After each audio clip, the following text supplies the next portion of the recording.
Hi friends, ಇದು ನಮ್ಮದು ಹಳೇದು ಜಾಂಡೀರ್. ಇದು ನ್ಯೂ ಕುಬೋಟ MU4501.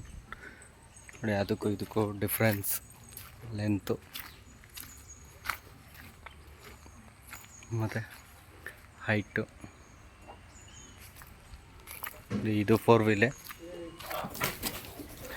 ಅದು 4 ವೀಲ್ ಹಿಂಗಿದೆ ಅಂತ.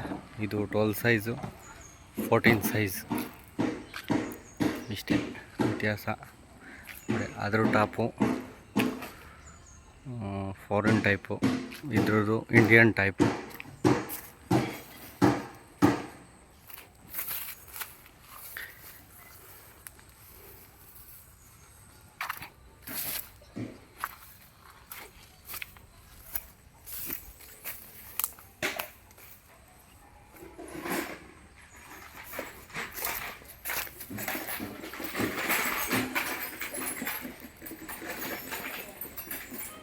ನಮ್ಮ ಮನೆಗೆ ಹೊಸ ಮೆಂಬರ್ ಎಂಟ್ರಿ ಆಗಿದ್ದಾರೆ ಇವತ್ತು.